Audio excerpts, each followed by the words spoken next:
2024년 12월 10일 오전 생각의 끄적임을 공유합니다. 경제증시 이슈에 대한 공유와 해석에 있어 주관적인 관점이 많이 첨부됩니다. 맞고 틀리고 보단 다양한 해석으로 재밌게 읽어주셨으면 합니다. 1. 뉴욕 증시의 주요 지수 모두 하락 마감했습니다. 엔비디아는 중국 반도점 조사로 하락, 테슬라는 추세를 높이며 400불을 살짝 찍고 왔습니다. 지난 고점을 이제 뚫고 갈 시동은 걸어두었습니다. 그리고 중국은 내수 살리기에 통화 정책을 완화 예고를 했습니다. 해외 증시의 악재와 호재도 한국 증시에 현재 시점엔 적용이 되지 않기 때문에 현재는 큰 의미는 없습니다. 2. 윤석열 대통령이 현직 대통령 사상 최초로 출근 금지 조치가 내려졌습니다. 혐의가 내란 혐의라니 진짜 역사를 써내려가는 대통령이긴 합니다. 그닥 좋은 역사는 아닐 것 같지만요. 김용현 전국 방부장관이 비상계엄 이전에 북한과의 국지전을 시도하려고 원점 타격 지시는 물론 무인기를 보내 도발을 했다는 뉴스가 나오고 있습니다. 비상계엄 선포에 대한 당위성을 얻으려고 했던 행동이 본인들의 정치적 아니었다면 이들은 진짜 미친놈들입니다. 매일매일 레전드를 써가는 그들이고 한국 증시도 레전드 급락로 만든 그들입니다. 3. 이들의 무식하고도 용감한 행동으로 계엄 이후 사라진 한국 증시 시가총액은 144조라고 합니다. 코스피 시총을 140조를 올리려면 삼성전자가 현재 54,000원 내외에서 최소 78, 80영원에 가야 하는 엄청난 여정입니다. 최근 계엄령이 발발한 12월 1일 이후 삼성전자가 54,000원 내외에서 움직인 걸 봐선 삼성전자를 제외한 그 외 수많은 회사들의 시총이 140조나 사라졌다는 건 한국 금융경제의 핵폭탄을 대통령 말 한마디에 터트린 꼴이 됩니다. 코스피와 코스닥 차트를 보면 12월 3일 한국 증시에 외국인들이 진짜 간만에 대량으로 들어와주면서 이제 추세를 바꿀 첫 양봉을 만든 날이었는데 그날 밤 자폭을 한 대통령입니다. 4. 2024년 한국 증시는 연간 내내 금투세를 인질로 투심을 죽이고 이제 일단락되나 싶더니 그 누구도 상상하지 못했던 기발하지만 역한 생각인 계엄으로 투심은 물론 글로벌 왕따를 만든 연병할 정치인 놈들이라고 격하게 표현해보겠습니다. 적어도 중국은 미국이나 대만 상대로 이스라엘도 주변국이랑 전쟁하거나 했다 쳐도 한국만 자신 스스로 전쟁을 택한 나라가 되었습니다. 5. 오늘 본회의가 열립니다. 민주당은 입장에서 이 와중에 금투세 말 바꾸면 현재 좋은 분위기 잡아둔 거 역풍 맞을 가능성이 있을 겁니다. 물론 금투세랑 계엄은 전 국민 상대로 봤을 때 비교 대상이 되진 못하지만 아마 민주당의 온 분위기 이어잡으려면 굳이 보류나 시행한다고 하진 않을 거로 봅니다. 이조차도 또 말 바꾸면 대한민국의 그 어떤 정치인도 다 그놈이 그놈인 거로 단정 지어보려 합니다. 6. 어제 한국 증시를 한마디로 정의하자면 나락입니다. 무식한 놈이 신념을 가지면 무섭다는 말을 확인시켜준 한국입니다. 어제 국내 증시는 개인이 무려 2조가 넘는 매도가 나온 날입니다. 한국이 총기 허용 국가였다면 끔찍한 일이 벌어져도 무방하지 않을까 싶은 하루였습니다. 어제 시장은 외국인과 기관이 현물은 받아주고 있지만 절대 위로 사주지 않는 날이었습니다. 외국인은 코스닥은 2천억 이상 줍줍을 했네요. 한국이 망하는 인버스를 하라는 국회의원의 말이 이제 팩트로 확인되자 개인은 콜옵션을 매도하고 풋옵션을 매수하며 이제야 정치인 말을 듣는 포지션을 잡고 있습니다. 반면에 기관 외국인은 반대로 합니다. 개인이 그치 기관 외국인이 그치 애마하다 말하고 결국 기관은 이길 거로 봅니다. 어제 국내 증시 개별 낙폭은 장마감에 공유했던 글을 참고해주시면 감사하겠습니다. 7. 오늘 장시작 전에 개별 종목들 대부분이 마이너스 30%에 들어가거나 온통 파란불로 보일 수도 있을 겁니다. 증권사마다 반대 매매 물량을 강제로 던지기 때문에 순간적으로 그렇게 보이는 종목이 많이 보일 겁니다. 그렇다고 하여 무조건 하한가 출발하는 것은 아니니 장시작 1초 전에 체크해보시면 됩니다. 현재 구간부터는 낙폭 과대 구간으로 공유합니다. 개별 종목마다 이슈나 꼬인 수급 등의 문제가 있을 수 있지만 정치 리스크로 인한 주가 위치로는 다수의 종목들은 이유 없는 낙폭과 대구간으로 보고 있습니다. 8. 2차전지 섹터가 순환을 겪는 기간이었습니다. 현재 글로벌 캐즘에 이어 트럼프의 당선으로 메이저 셀사들도 사업 속도를 재편하려는 움직임이 나옵니다. 그 와중에도 아인드디와 최첨단 배터리 개발과 향후 배터리 수요가 다시 폭발할 때 캐파 확보는 여전히 진행 중입니다. 2차전지 배터리 내에서도 섹터 움직임으로 흐름이 갈 것이란 사견을 공유한 바가 있습니다. 전기차와 더불어 ESS와 로봇 그리고 도심항공 자동차 등 새로운 수요에 맞는 배터리 개발과 공급에 집중될 것으로 보입니다. 9. 그중 단연코 눈여겨보는 곳은 전고체 배터리와 ESS입니다. 2035년이 되면 전 세계 전고체 배터리 수요가 압도적으로 성장할 것으로 시장은 보고 있습니다. 글로벌 메이저 업체는 전고체 배터리의 상용화를 빠른 곳은 2027년, 대부분은 2028만 2030년 사이엔 완성하겠다는 의지가 큽니다. 시차가 멀어 보여도 관련 회사나 이슈는 몇 년 전에 미리 선반영이 되는 게 금융시장입니다. 역시 전고체 배터리도 대량 생산 수요 잡는 게 관건일 겁니다. 한국도 도심항공 유틸리티를 하나시스템, 현대차 등과 추진 중에 있습니다. 하늘을 날아야 하기 때문에 더욱더 배터리 안정성이 중요합니다. 최근 LG에너지솔루션이 30만원 초반까지의 추세적인 낙폭을 끝내고 45만원까지 갔다가 38만원대에 조정 중입니다. 현재 구간에서 특정 이슈로 마이너스 10%가량의 추가 조정이 열릴 가능성을 열어두지만 추세적으로는 3,545만원 박스권을 만들면서 2차전지 전체 섹터의 턴어라운드 자리를 만들어주지 않을까 보고 있습니다. 아직은 국내 상장사 중 전고체 배터리라 했을 때 대장주가 나오진 않은 상태입니다. 몇 종목들이 간만 보고 있는 상황입니다. 어려운 시기에 남들이 안 볼 때 찾아봐야 기회가 보입니다. 개별 종목은 눈여겨보는 건 있지만 논란이 될 수 있어 차후에 이야기거리가 나오거나 주목받을 때 재미난 이야기로 공유해보겠습니다. 10. 어제 JYP엔터에 악재가 하나 나왔습니다. 팍진영은 한때는 미국병에 걸린 연예인이었습니다. 그 도전과 희생이 원더걸스였죠. 그리고 트와이스와 스트레이즈 키즈가 박진영이 전 재산을 걸고 당시엔 파산 직전까지 갔었던 그 꿈을 최근에 이루게 해주었습니다. 그렇게 미국 입성에 성공하여 일본 현지에서 일본인으로 구성된 K-팝 걸그룹 니쥬를 만들어 성공시켰듯이 미국에서도 미국인으로 구성된 걸그룹 비처를 만들어 현지화 전략을 펼치고 있었습니다. 그러던 와중에 어제 미국 멤버가 탈퇴 선언을 하며 JYP엔터에 대한 부당함을 공개하며 소송을 거는 일이 생겼습니다. 11. 한국과 미국의 엔터 시스템은 완벽히 다릅니다. 한국이 훈육하여 키우는 시스템이라면 미국은 이미 재능 있는 아티스트와 계약 체결하여 프로모션 등을 지원하는 구조입니다. 그러다 보니 아티스트가 가지는 가치관과 생활 패턴에서 큰 차이점이 올 수밖에 없는데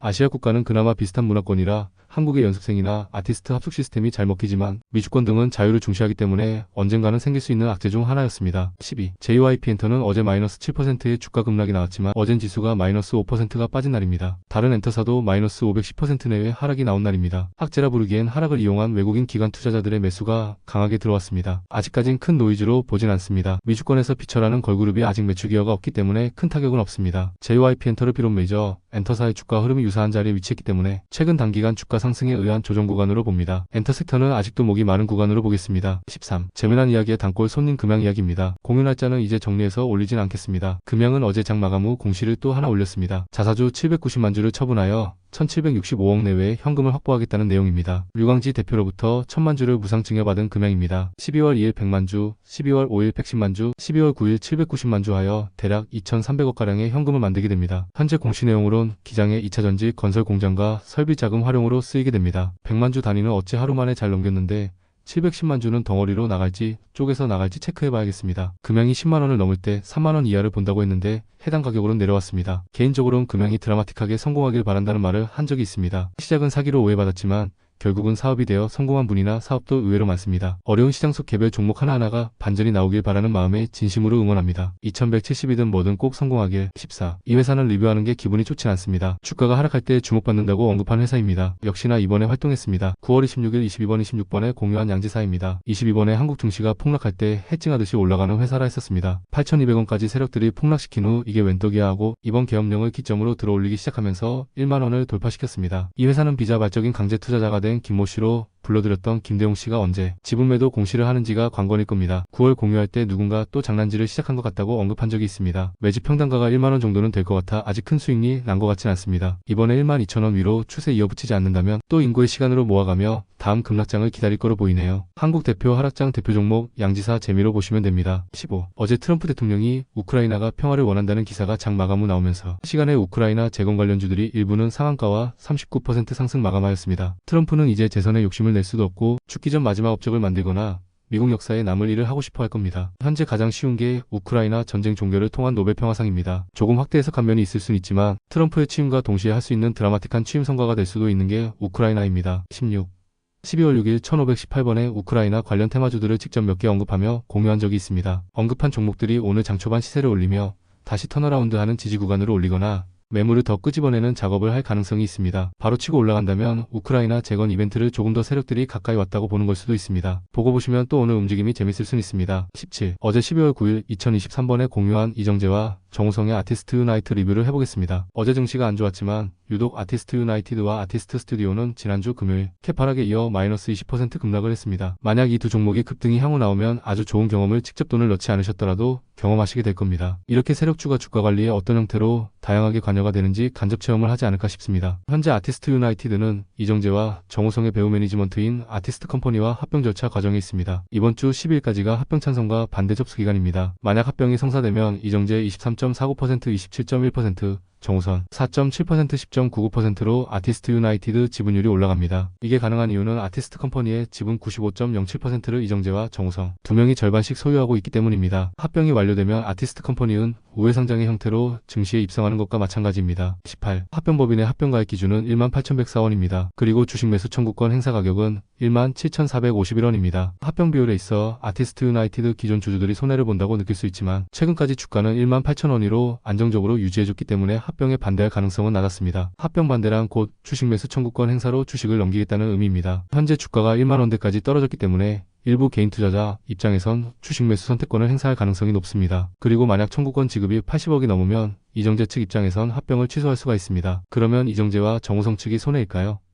그런 거 없습니다. 이미 확보한 23.49% 4.7%의 지분은 그대로니까요. 차라리 아티스트 유나이티드의 주가가 더 낮춰지면 아티스트 컴퍼니와의 합병 산정 비율이 이정재와 정우성에게 더 유리하게 오르기 때문에 합병가액 18,000원일 때보다 더 높은 지분 전환이 가능해집니다. 19. 현 시점에선 다양한 시나리오로 접근이 가능합니다. 소설을 써보겠습니다. 더 유리한 합병 비율을 위하여 주가 폭락으로 주식 매수 선택권이 늘어나게 하여 80억을 넘겨 취소를 시킵니다. 그리고 주가가 1만원 내외로 횡보할 때 시차를 두고 다시 아티스트 컴퍼니와 합병을 재추진합니다. 그렇게 되면 2배 후의 지배 지분율을 더 쉽게 늘릴 수 있습니다. 또 다른 소설은 주가 폭락으로 차명으로 지분을 매집하여 표면상 지분의 유통 지분을 확보하는 전략입니다. 이건 말 그대로 소설을 쓰는 거니 확정이라 하시면 안 됩니다. 다른 소설은 누군가 합병을 반대하기 때문에 합병 반대 이사를 하게끔 깽판치는 건데 이건 이득 볼 사람이 없어서 굳이 이럴 필요가 있나 싶긴 합니다. 시나리오는 쓰기 나름이지만 한 달 이내에 오징어 게임이도 전세계 방영이 되고 합병 여부도 결정이 됩니다. 다시 이정재 배우가 기업인으로도 왕이 될 상인지 구경해봅니다. 20. 9월 10일 2034번 공유했던 착전주 아닌 척하는 착전주인 셀로메드 리뷰를 해보겠습니다. 이후 몇 차례 언급을 했는데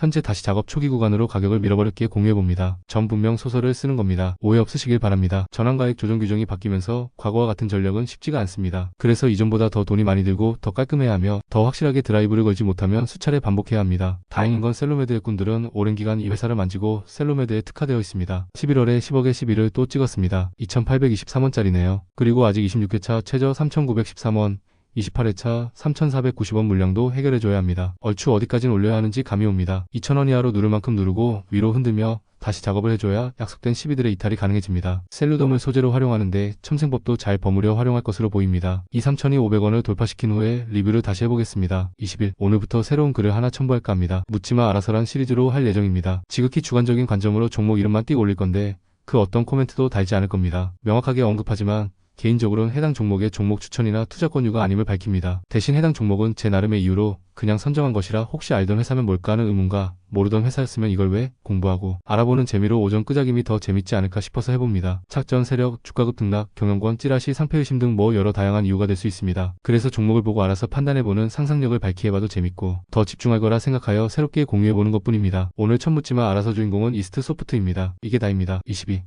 가상자산도 약세를 보입니다. 리플이 특히 마이너스 15% 내외로 급락폭이 컸습니다. 10만 불을 터치하고 나면 조정이 올 가능성을 공유했습니다. 우선 잠시 조정 타임은 거쳐야 하니 지켜보도록 합니다. 23. 오늘은 국회 본회의가 열립니다. 금투세 폐지는 예정대로 진행이 될 거라 합니다. 이제 와서 뭐 큰 임팩트는 없습니다. 이조차도 안타깝긴 하네요. 그리고 국민의힘은 오늘 윤석열 대통령의 조기 퇴진 시기와 방법 등에 대한 로드맵을 발표할 것이라고 합니다. 그리고 14일 예상되는 2차 탄핵 표결에는 국민의힘 의원들도 참여하여 투표를 할 예정이라고 합니다. 당 내부적으로 뭘 하기로 하긴 했나 봅니다. 이탈표 우려를 감수하고 나온다는 건 이탈한 데 자신이 있다던가가 크지 않을까 싶네요. 빨리 수습되어 국내 금융시장 안정 좀 찾았으면 합니다.